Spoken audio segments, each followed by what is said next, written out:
मार्कंडेय जी ने कहा, राजन, पुनः प्रयोग का ही महात्म्य श्रवण करो, जिसे सुनकर मनुष्य निस्संदेह समस्त पापों से मुक्त हो जाता है। गंगा के उत्तरी तट पर मानस नामक तीर्थ है, जहाँ 3 रात तक निराहार रहकर निवास करने से मनुष्य अपनी सारी कामनाओं को प्राप्त कर लेता है। गौ, पृथ्वी और सुवर्ण दान करने से मनुष्य को जिस फल की प्राप्ति होती है, वही फल उसे मानस तीर्थ के स्मरण से प्राप्त हो जाता है। जो मनुष्य निष्काम भाव से अथवा किसी कामना को लेकर गंगों को धारा में डूबकर मर जाता है, वो स्वर्ग में चला जाता है। उसे नरक का दर्शन नहीं करना पड़ता। वो हंस और सारस से युक्त विमान पर चढ़कर देवलोक को जाता है। यहाँ यह अप्सरा समूह के सुमधुर गान शब्दों द्वारा नोद से जगाया जाता है। राजेंद्र, इस प्रकार वो अनेकों हजार वर्षों तक स्वर्ग सुख का उपभोग करता है। पुनः पुण्य कर्म के क्षीण हो जाने पर जब उसका स्वर्ग से पतन हो जाता है, तब वो सुवर्ण, मणि और मोतियों से संपन्न विशाल कुल में जन्म लेता है। माघ मास में गंगा यमुना के संगम पर 6000 तीर्थ एकत्र होते हैं। इसलिए विधि पूर्वक 1 लाख गौ का दान करने से जो फल प्राप्त होता है, वही फल माघ मास में प्रयाग तीर्थ में 3 दिन तक स्नान करने से मिलता है। जो मनुष्य गंगा यमुना के संगम पर कर्शाग्नि, कंडा जलाकर पंचाग्नि की साधना करता है, वो सभी अंग से संपन्न, निरोग और 5 कर्मेंद्रियों से स्वस्थ हो जाता है। उस प्राणी के अंगों में जितने रोमकूप होते हैं, उतने सहस्र वर्षों तक वो स्वर्गलोक में प्रतिष्ठित होता है। पुण्य क्षीण हो जाने पर वो स्वर्ण से च्युत होकर भूतलप जम्बूद्वीप का अधिपति होता है और यहाँ प्रचुर भोगों का उपभोग करके पुनः प्रयाग तीर्थ का स्मरण करता तथा वहाँ पहुँचता है। राहु द्वारा चंद्रमा को ग्रस्त कर लिए जाने पर अर्थात चंद्र ग्रहण के अवसर पर जो मनुष्य इस लोक प्रसिद्ध संगम के जल में प्रवेश करता है, वो समस्त पापों से मुक्त होकर सोमलोक को प्राप्त होता है और वहाँ चंद्रमा के साथ आनंद मनाता है। पुनः 60,000 वर्षों तक स्वर्गलोक तथा ऋषियों एवं गंधर्वों द्वारा सेवित इंद्रलोक में प्रतिष्ठित होता है। राजेंद्र, स्वर्ग से च्युत होने पर वह समृद्ध कुल में जन्म धारण करता है। राजेंद्र, जो मनुष्य प्रयाग में पैरों को ऊपर और सिर को नीचे कर अग्नि की ज्वाला का पान करता है, वो 1 लाख वर्षों तक स्वर्गलोक में प्रतिष्ठित होता है तथा स्वर्ग से च्युत होने पर भूतलप अग्निहोत्री होता है। यहाँ प्रचुर भोगों का उपभोग कर वो पुनः प्रयाग तीर्थ को यात्रा करता है। जो मनुष्य प्रयाग तीर्थ में अपने शरीर के मांस को काटकर पक्षियों को खाने के लिए दे देता है, पक्षियों द्वारा खाए गए शरीर वाले उस प्राणी को जो फल प्राप्त होता है, उसे सुनो। वो 1 लाख वर्षों तक सोमलोक में प्रतिष्ठित होता है। वहाँ से च्युत होने पर वो इस लोक में धर्मात्मा, गुण संपन्न, सौंदर्यशाली, विद्वान और प्रियभाषी राजा होता है तथा यहाँ प्रचुर भोगों का उपभोग कर पुनः प्रयाग तीर्थ की यात्रा करता है। प्रयाग के दक्षिण और यमुना के उत्तर तट पर प्रमोचन नामक तीर्थ है, जो परम श्रेष्ठ कहा जाता है। वहाँ 1 रात निवास कर स्नान करने से मनुष्य सभी ऋणों से मुक्त हो जाता है और सदा के लिए ऋण रहित होकर स्वर्गलोक में चला जाता है। युधिष्ठिर ने पूछा, भगवान, आपने जो प्रयाग के महात्म्य का वर्णन किया है, उसे सुनकर प्रयाग का कीर्तन करने से अब मेरा हृदय विशुद्ध हो गया है। अब मुझे ये बतलाइए कि प्रयाग में अनशन उपवास करने से कैसा फल प्राप्त होता है और उसके प्रभाव से समस्त पापों से मुक्त होकर मनुष्य किस लोक में जाता है। मार्कंडेय जी ने कहा, ऐश्वर्यशाली राजन, प्रयाग तीर्थ में जो श्रद्धालु विद्वान इंद्रियों को वश में करके अनशन व्रत का पालन करता है, उसे जो फल प्राप्त होता है वो सुनो। राजेंद्र, वह सर्वार्ग से संपन्न, निरोग और 5 कर्मेंद्रियों से स्वस्थ रहता है। चलते समय उसे पग पग पर अश्वमेध यज्ञ के फल की प्राप्ति होती है। वो अपने पहले के 10 और पीछे होने वाले 10 कुलों का उद्धार कर देता है तथा संपूर्ण पापों से मुक्त होकर परम पद को प्राप्त हो जाता है। युधिष्ठिर ने पूछा, प्रभु, आप मुझे जो धर्म का महात्म्य बतला रहे हैं, उसके अनुसार एक ओर तो थोड़े ही प्रयत्न से महान धर्म की प्राप्ति होती है और दूसरी ओर वो धर्म अश्वमेध सदृश अनेकों उत्तम व्रतों के अनुष्ठान से मिलता है। इस विषमता को लेकर मेरे मन में महान संदेह उत्पन्न हो गया है, अतः मेरे इस संदेह का निवारण कीजिए, क्योंकि मेरे मन में महान आश्चर्य हो रहा है। मार्कंडेय जी ने कहा, राजन, पूर्व काल में पद्मयोनि ब्रह्मा ने ऋषियों के निकट जिसका वर्णन किया था, उसे कहते समय मैंने भी सुना था, वही इस समय बतला रहा हूँ। प्रयाग का मंडल 5 योजन विस्तार वाला है। उसको भूमि में प्रवेश करते ही पग पग पर अश्वमेध यज्ञ का फल प्राप्त होता है। जो मनुष्य प्रयाग मंडल में अपने प्राणों का परित्याग करता है, वो बीती हुई 7 पीढ़ियों का तथा आने वाली 14 पीढ़ियों का उद्धार कर देता है। ऐसा जानकर मनुष्य को सदा प्रयाग के सेवन में तत्पर होना चाहिए। राजेंद्र, जिनमें श्रद्धा नहीं है तथा जिनका चित्त पापों से आच्छादित हो गया है, ऐसे पुरुष देवताओं द्वारा सुरक्षित उस प्रयाग तीर्थ में नहीं पहुँच पाते। युधिष्ठिर ने पूछा, पितामह, प्रयाग में जाकर जो लोग हेह से अथवा धन के लोभ से कामना के वशीभूत हो जाते हैं, उन्हें कैसे तीर्थ फल की प्राप्ति होती है तथा किस प्रकार का पुण्य फल मिलता है। जो कर्तव्य और अकर्तव्य के ज्ञान से विहीन पुरुष वहाँ सभी प्रकार के पात्रों का व्यापार करता है, उसकी क्या गति होती है, ये सब मुझे बतलाइए। मार्कंडेय जी ने कहा, राजन, ये प्रसंग तो परम गोपनीय एवं समस्त पाप का विनाशक है, इसे बतला रहा हूँ, सुनो। जो मनुष्य जितेंद्रिय,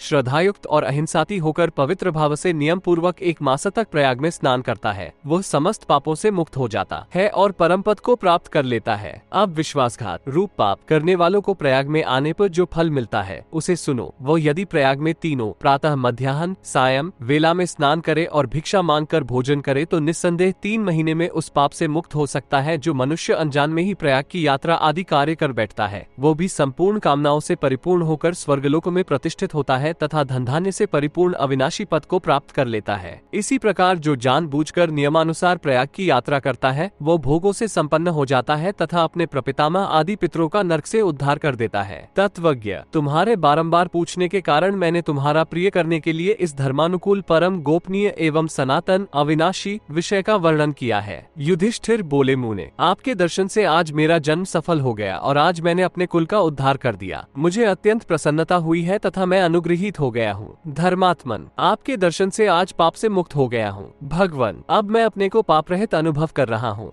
20-21 मार्कंडेय जी ने कहा, राजन, तुम्हारे सौभाग्य से तुम्हारा जन्म सफल हुआ है और सौभाग्य से ही तुम्हारे कुल का उद्धार हुआ है। प्रयाग तीर्थ का नाम लेने से पुण्य की वृद्धि होती है और श्रवण करने से पाप का नाश होता है। 22 युधिष्ठिर ने पूछा, महामुने, यमुना खान करने पर कैसा पुण्य होता है और कैसा फल प्राप्त होता है? इस विषय में आपने जैसा देखा एवं सुना हो वो सब मुझे बतलाइए। मार्कंडेय जी ने कहा, राजन, महाभागा यमुना देवी सूर्य की कन्या है। ये तीनों लोकों में विख्यात हैं। प्रयाग में संगम स्थल पर ये नदी रूप से विशेष ख्याति प्राप्त कर रही हैं। जहाँ से गंगा का प्रादुर्भाव हुआ है वहाँ से यमुना भी उद्भूत हुई हैं। ये 1000 योजन 4000 मील दूर से भी नाम लेने से पापों का नाश करने वाली हैं। युधिष्ठिर, यमुना में स्नान, जलपान और यमुना का नाम कीर्तन करने से महान पुण्य की प्राप्ति होती है तथा दर्शन करने से मनुष्य को अपने जीवन में कल्याणकारी अवसर देखने को मिलते हैं। यमुना में स्नान और जलपान करके मनुष्य अपने 7 कुलों को पावन बना देता है, परंतु जो यमुना तट पर अपने प्राणों का त्याग करता है वो परम गति को प्राप्त हो जाता है। यमुना के दक्षिण तट पर सुप्रसिद्ध अग्नि तीर्थ है और उसमें पश्चिम दिशा में धर्मराज का तीर्थ है जो नरक नाम से प्रसिद्ध है। वहाँ स्नान करके मनुष्य स्वर्गलोक को चले जाते हैं तथा जो लोग वहाँ प्राण त्याग करते हैं उनका पुनर्जन्म नहीं होता, अर्थात वे मुक्त हो जाते हैं। इस प्रकार यमुना के दक्षिण तट पर हजारों तीर्थ हैं। युधिष्ठिर, अब मैं यमुना के उत्तर तट पर महात्मा सूर्य के नौरोजक निरंजन नामक तीर्थ का वर्णन कर रहा है, जहाँ इंद्र सहित सभी देवता त्रिकाल संध्योपासन करते हैं। देवता तथा अन्यान्य विद्वज्जन सदा उस तीर्थ का सेवन करते हैं। इसी प्रकार और भी बहुत से तीर्थ हैं जो समस्त पापों के विनाशक बतलाए जाते हैं। इसलिए तुम भी श्रद्धा प्रायण होकर उन तीर्थों में स्नान करो, क्योंकि उन तीर्थों में स्नान करके मनुष्य स्वर्गलोक में चले जाते हैं और जो वहाँ मरते हैं उनका पुनर्जन्म नहीं होता। गंगा और यमुना ये दोनों समान फल देने वाली बतलाई जाती हैं। केवल ज्येष्ठ होने के कारण गंगा की सर्वत्र पूजा होती है। कुंती नंदन, इस प्रकार तुम संपूर्ण तीर्थों में स्नान करो, क्योंकि ऐसा करने से जीवन पर्यंत किया हुआ सारा पाप तत्काल ही नष्ट हो जाता है। जो मनुष्य प्रातः काल उठकर इस प्रसंग का पाठ अथवा श्रवण करता है वो सभी पापों से मुक्त हो जाता है तथा उसे स्वर्गलोक की प्राप्ति होती है।